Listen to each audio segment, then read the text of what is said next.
What's going on, YouTube? It's your boy TK the Official One. Welcome back to another episode of TK Sports Talk, where we talk nothing but the NFL, but more importantly, we talk about the Philadelphia Eagles, man. Hey, big, and I cannot express how big of a win that it was against the Dallas Cowboys as the Philadelphia Eagles defeat the Cowboys 28-23. Okay, a lot of things that come out about the game. If you've seen the game, if you watched the game, I don't know where you've been at, but by now, if you didn't see it, at least you've seen the highlights, you've seen all the sports talk shows and what everyone is talking about. Okay, how the Eagles just held on to a victory. And is that an accurate statement? It pretty much is, okay, because the Philadelphia Eagles hung on for dear life. Now, could the Eagles have lost this game at the end of the game? Yes. All right. I'm going to be honest and be one of the first people to say the Philadelphia Eagles could have absolutely lost this game, but they won it. And the reason why they won it is because their offense put up 28 points against one of the top 5 or top 3 defenses in the NFL. I don't think that gets, enough notice, okay? Now, the Eagles secondary has been hurt all year, okay? We've been dealing with injury upon injury upon injury, okay? Rotating guys in and out of that nickelback spot.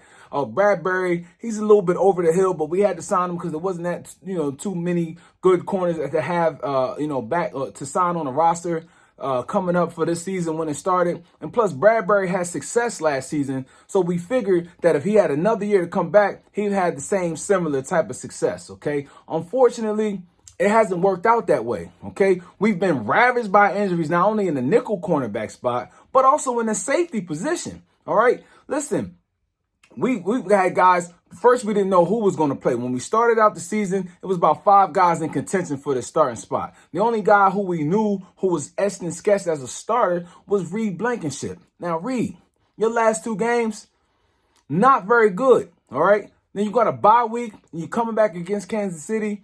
The first week, okay, maybe you was a little bit slow coming back from injury. No more excuses. Big giant trade for Kevin Byard, and I'm gonna just be honest.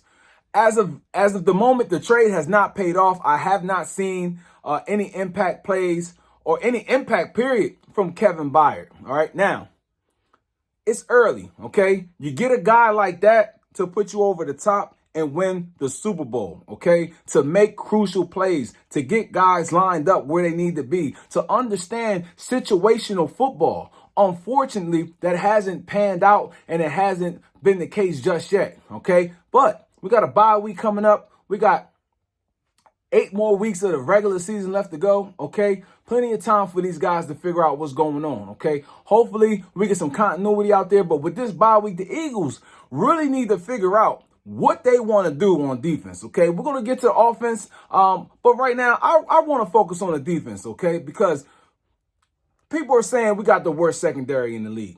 Now, I want to say the Chargers have the worst secondary in the league by the numbers.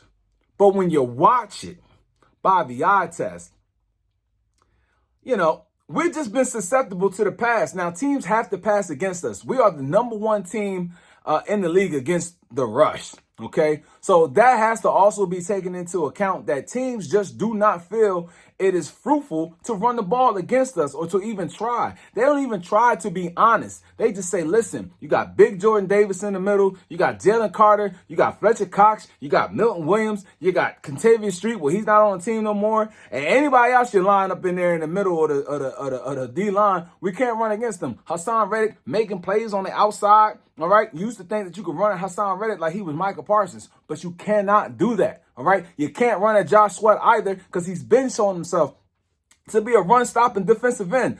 Cunningham is playing well at the linebacker spot. Okay, okay, I'm gonna say Nakobe Dean has been playing. Okay, so. But Anthony Morrow has been playing very well at the linebacker, at the middle linebacker spot, inside linebacker spot, okay? And truth be told, yes, he got cut from the Eagles team and brought back. I'm not quite sure what went into that decision, but what I do know is that Anthony Morrow was leading the Chicago Bears in tackles last year. And Chicago Bears had a pretty nice, nasty defense last year. I'm not so sure what's going on this year. But last year, they had a pretty decent defense, okay? And to lead any team in tackles means that you're someone who knows how to get his nose to the ball, All right. So he's been doing an outstanding job at that. Okay. So there is no running the ball against us. All right. So what are you going to do? You're going to pass the ball. Not only are you going to pass the ball when you don't have the lead, you're going to pass the ball when you do have the lead. You're just going to pass the ball. All right. And teams are throwing 40. I got to look at the numbers because I'm talking to you now and I can't say that I have the numbers with me right here and right now. Okay. However, it seems like teams are averaging anywhere between 35 and 45 passes a game against the Philadelphia Eagles. Okay.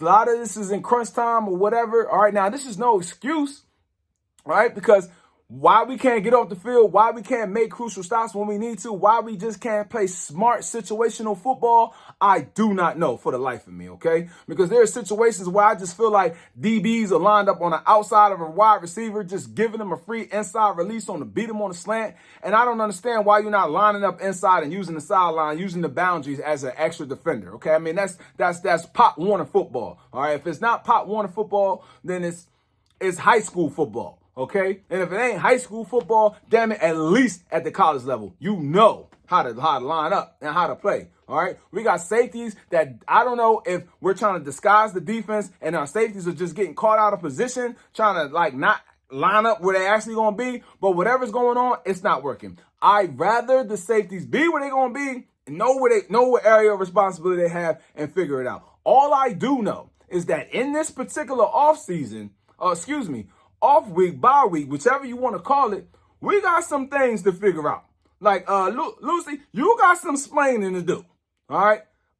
Sean Desai, listen, you have done an admirable job, an amazing job of all the different combinations that you've had to use during this season, okay? So while we are looking bad against the pass, like we understand what's going on, if we can just get some continuity going, okay? And we can, as much as even sometimes it look like Darius Slay's not having a great game, but when you look at the numbers, he really is, okay? Now, the off-schedule plays are killing us. I mean, let's just be real, okay? Not too many people in the league can cover for 5 seconds, all right?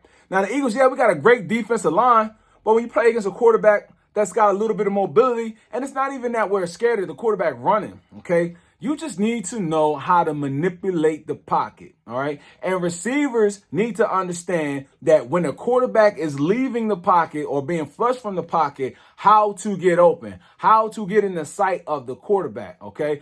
And I really think that now teams are just practicing that because we can't cover. Once the quarterback is out of the pocket, we just don't have good coverage skills. We just cannot stick to a receiver, okay? We can't anticipate which way they might break. We don't have the foot speed to keep up with them once they change direction, all right? So there are some things there, and we have an old secondary. Let's keep it real, okay? Byard's old by NFL standards. Bradbury's old by NFL standards. Slay's old by NFL standards. We signed Bradley Roby to come in. I think he's 30 as well. So he's old by NFL standards, okay? However, Bradley Roby will be a much welcome addition back to the team once he comes back and is able to hopefully solidify that nickel position, okay? I'm almost done, at least for this year, with the experiment of putting Sidney Brown in the nickel spot, all right? That's not where he's at. And I know you want to get him on the field and things like that. You better run a 3-safety look, okay? You better have Reed, Byard, and Sidney Brown out there, and maybe that's better. Reed is pretty good, I feel like, at playing the whole defender. He's pretty good at seeing a crossing route come across and trying to anticipate the quarterback's throw, okay? But other than that, he's not showing himself to be very well. He doesn't have the foot speed. All right, he doesn't have the quickness, okay? So we just got to figure out ways, and let's just be real with ourselves, Eagles fans, all right? This is a undrafted free agent, okay? Like, we're just going to keep it a buck, all right? Reed Blankenship was an undrafted free agent from Middle Tennessee. Shout out to Middle Tennessee. Same thing from Kevin Byard, all right? However, he's an undrafted free agent, all right? And, he's not typical for a safety, if you understand what I'm saying. And, it is what it is. All right. He's not supposed to be here. Okay. All right. The odds were stacked against him. All right. And I think some things may have worked in his favor. We got rid of CJ Charlie Garner-Johnson, and Reed Blankenship played pretty well last year. We're trying to roll him back into the spot. All right. But he just may not be the guy. All right.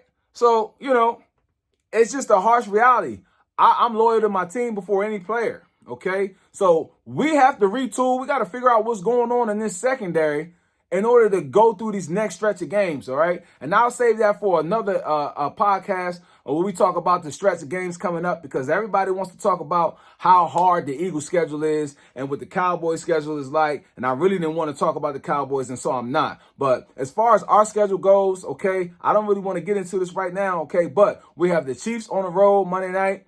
We got the Bills at home. We got the 49ers at home. And then we got to go to Seattle. No. Then we got Dallas on the road. Okay. Is that right? Yeah. And then Seattle on the road, something like that. Okay. All right. Now, these teams aren't what we thought they were at the beginning of the season when we looked at it. Okay. The Eagles are 8-1. They have the best record in the NFL, and teams have to see us. All right. They have to see us. Miami had to see us. They saw us. Okay. Dallas had to see us. They saw us. Okay.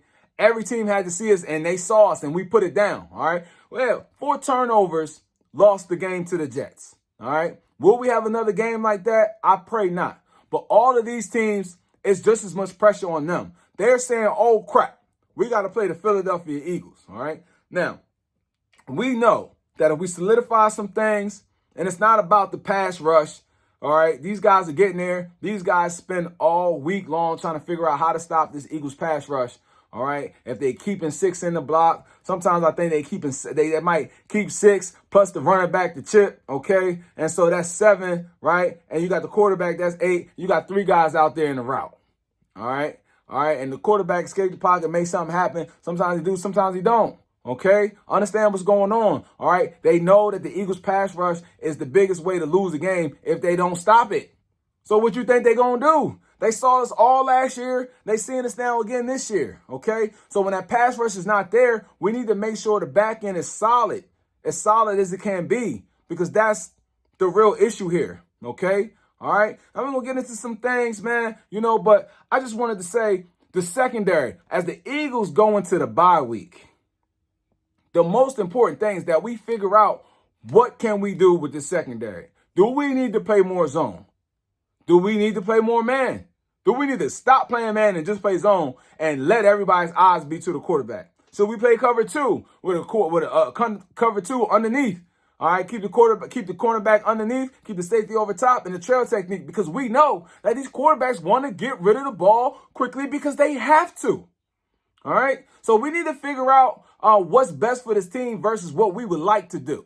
All right, because there's no reason why we're giving up so many yards in the passing game other than the fact that teams have to throw the ball. All right, we got to take that into consideration. Like I said the last time, man, it's a real thing. Teams are not running the ball against us. If you go against the Eagles and you know they're the number 1 team against the run, what's your game plan?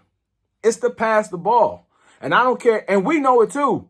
But it's hard, man. The way that the rules are, you can't really touch someone. You can't grab someone. You can't. There's a lot of things you can't do in the passing game. The league is set up for the pass, so for points, for yards, for pizzazz, for pop. That's what it's set up for. Okay, so understand that, man. The Philadelphia Eagles are 8-1. We are indeed the best team in the NFL. And if you're an Eagles fan, you should hold your head very, very high.